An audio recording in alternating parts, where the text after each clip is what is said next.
Hey, what's going on, guys? Coming at you with my top 8 deck profile at my case tournament with my red purple law. I wound up losing in the top 8 spot to gain 8 because I wound up top 8ing for one, but wound up losing to a a series of my opponent's fortune and my misplays.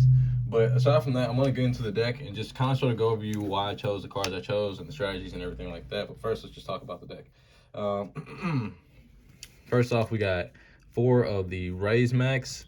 I chose Raise Max because honestly, he's the same as Gordon. He's just a more affordable Gordon, for anybody who's on a budget build. He's just a really good 1K, very versatile, gets a lot in for you. We all know that he's just a bottom deck to minus something by 3. I use him a lot more instead of doing a lot of minusing and bottom decking. I did a lot more minusing and swinging this particular event. I didn't use my leader ability as much because I didn't want to just be down and down. I needed high down so I could do a lot more in the late game with my opponent. Play 4 Otama.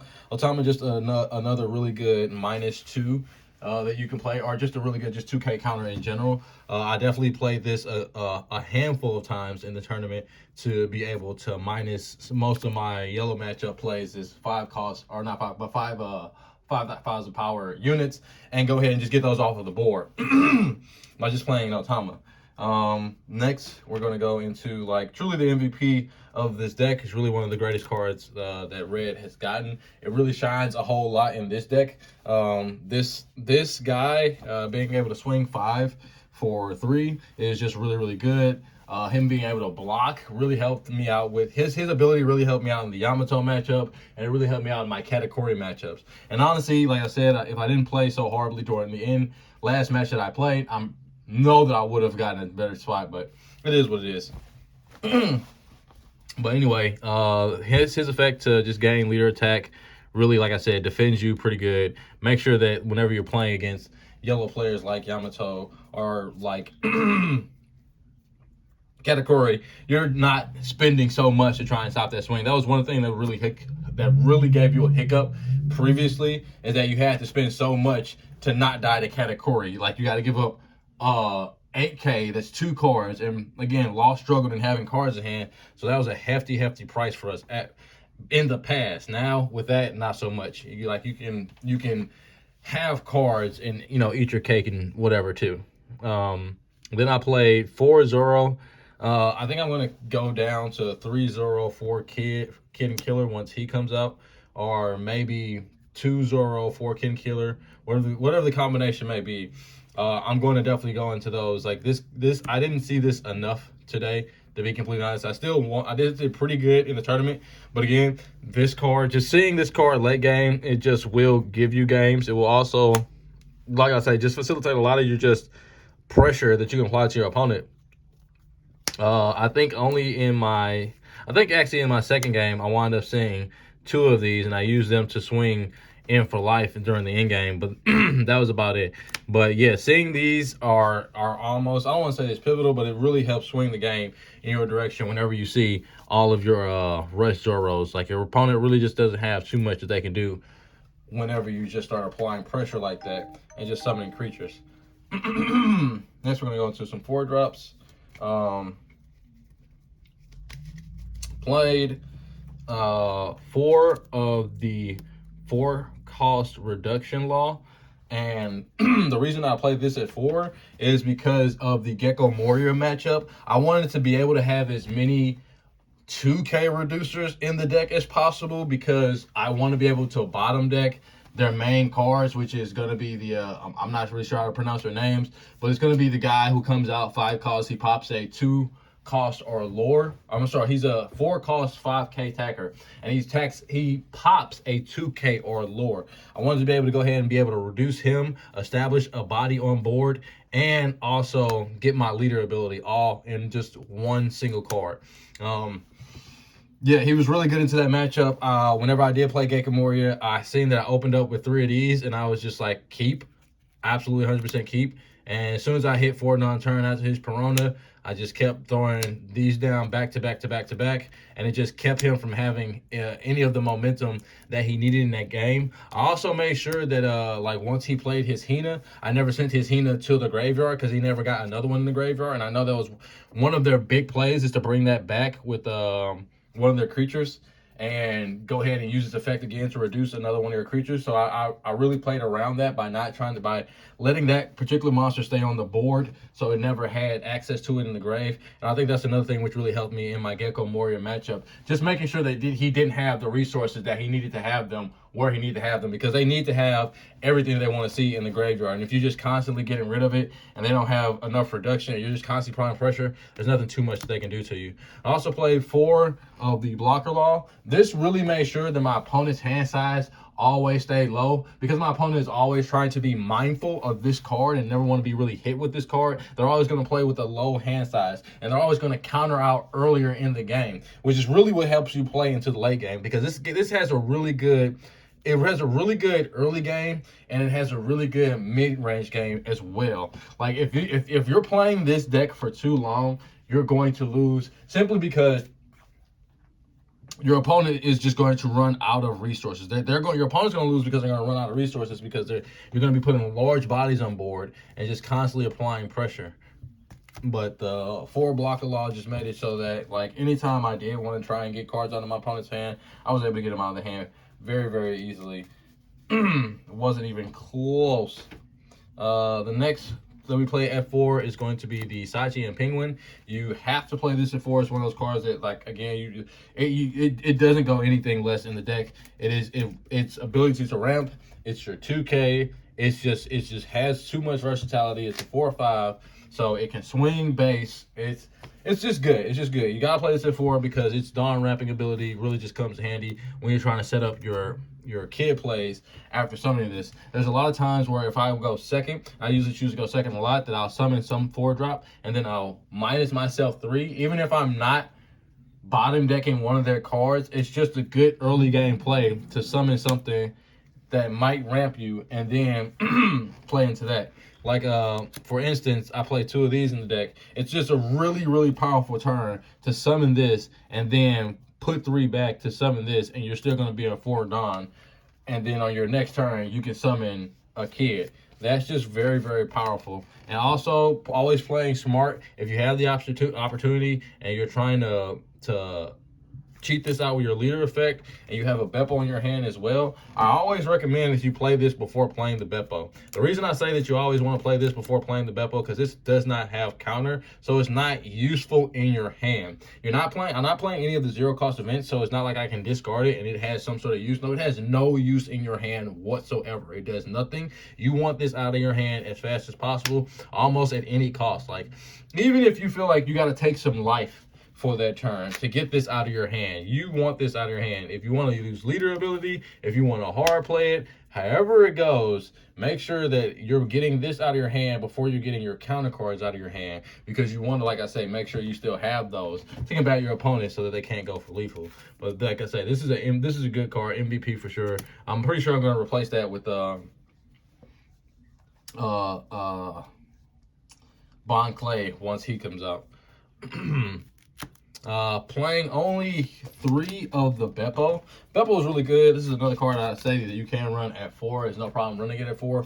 I ran it at 3 because I needed space. I did like its ability, and it has the same essentially esque effect as this right here. You could even go so far as to say, no, I wouldn't say minus. It's like the fact that this just ramps on play is really, really good, and the fact that you have to have less than your opponent to ramp with him, kind of meh. That's why always playing this at 4 Don is better than playing this at 4 Don. Sometimes I will play this at 4 Don and not give this effect, and then go into a Sachi and Penguin still, because I'll still have 5 Don for the following turn, because I'll still ramp 2 to be the 3, and they'll still establish 2 bodies on board. Plus, this is going to guarantee, if he sticks, ramp 1 for me as well, along with kid ramp. So again, any kind of situation where you can play a 4 and then play a Sachi and Penguin, you really want to do it, because it just sets you up for a good turn play after that. You can just start off with a heavy aggression, and then, like I said, if you have a kid, you can just go ahead and play the kid after that, and then you're just in a very commanding position after that.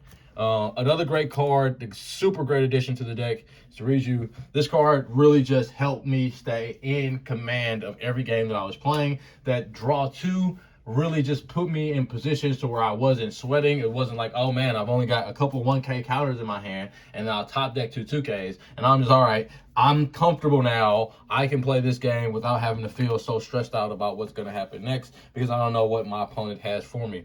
With this card, you just get rid of that lot of just like low card hand counts. There was a bunch of times where this card drew me my outs. It is just a really, really good card. It really came in handy a bunch today. Like everything, I think I played really well, and I think everything just panned out in my favor for today. Mostly I think that I did make a lot of good decisions in my deck choices, a lot of good decisions in the things that I had chose to do. But ultimately, I think that like I say at the end, I just couldn't cut it. But anyway, we have 4 of the Blocker Kid. This is another must play 4 of. The reason I say that you must play 4 of this, its effect is really good. Again, I've explained this before. Its effect is essentially like its effect essentially makes your leader a -2 instead of a -3. And even if you -3, you get that 1 ramped active. And manipulating and playing around that 1 ramped active is very, very important because you could possibly get some things out of life that could help you. You could possibly get a draw off of Riju, just hit a searcher for that 1 dime. You could just swing with that 1 dime. Like it's just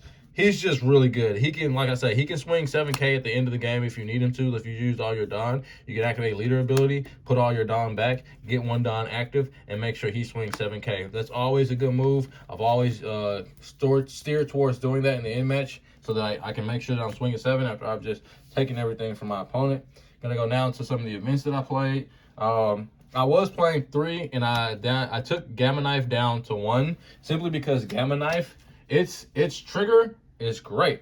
Its trigger is amazing. When I played 2, it felt good, but it never felt great, especially when I saw multiples of them. And the reason I say this is because you're minusing a Don for the Gamma Knife, and then you're minusing more Don for your leader. If you don't have a Kid and some other Don ramp, it is just a very, very heavy cost. Like you can play this deck at 5 Don the entire time that you're playing and still establish an oppressive board to your opponent, simply because the deck ramps it that well. But whenever you play this, it throws that curve completely off. You're either using this because you sincerely need to get rid of whatever it is on the board, or you just really need to get something off the board. Like I play this, and I usually will not use the leader ability the same turn that I play this. I play this whenever I have a high cost monster that's in rested that I want to get rid of, that I can swing over because I've greatly reduced it.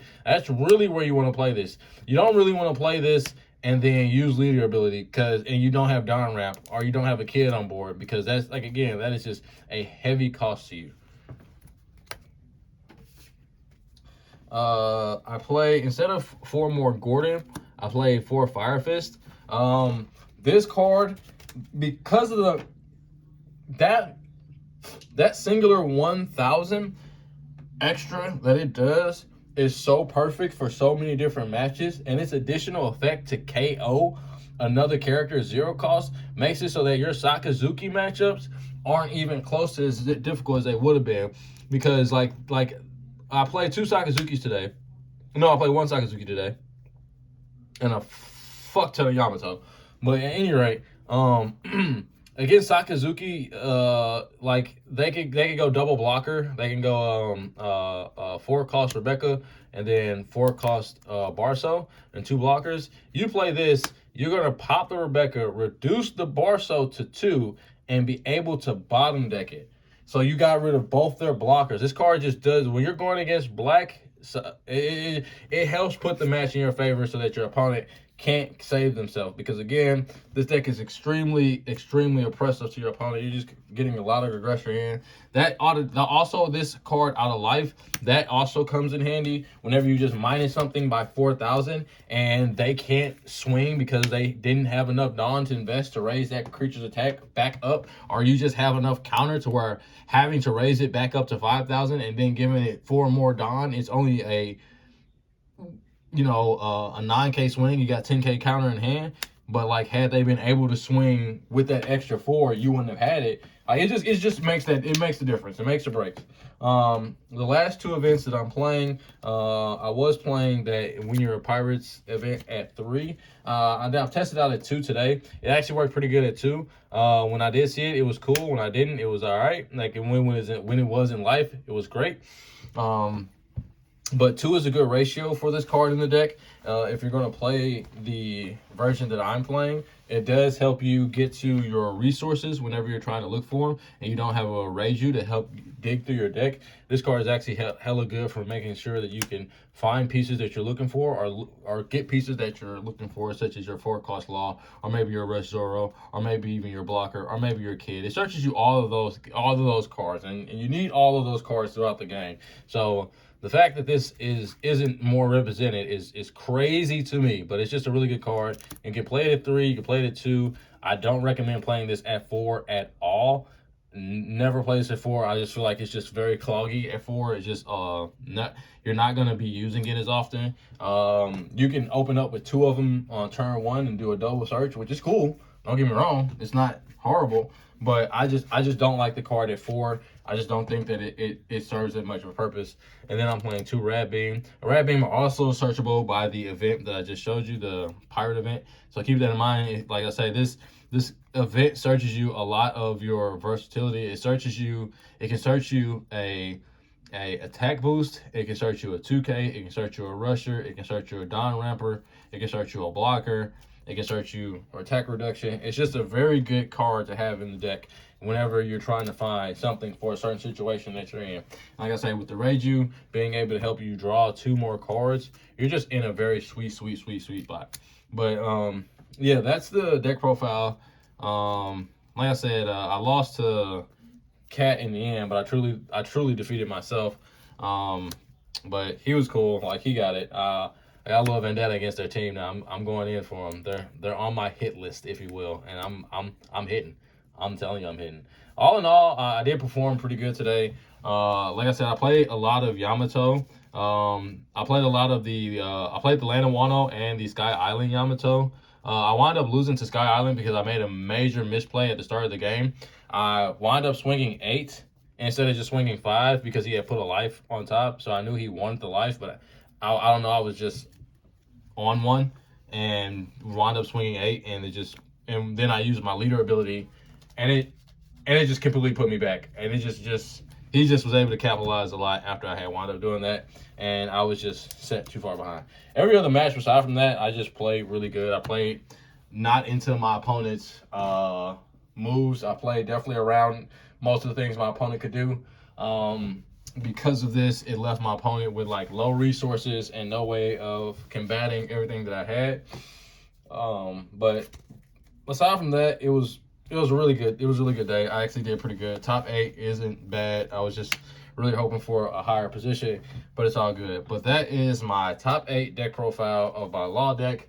Guys, hope you enjoy. Please come back again some other time. I'm going to be posting live duels that I'll be recording at locals so that you guys can see me in action, and I can give you a little bit better of an explanation of how I play this deck and why I personally feel like this is one of the top meta decks of the format. I'm actually surprised that more people aren't on top of playing this leader. He's just so good, and just like Red Green Law, once you learn him, then he's just a beast. It is a beast of a deck, and like I said, if you master this deck, then you are a problem. This deck is in fact a problem.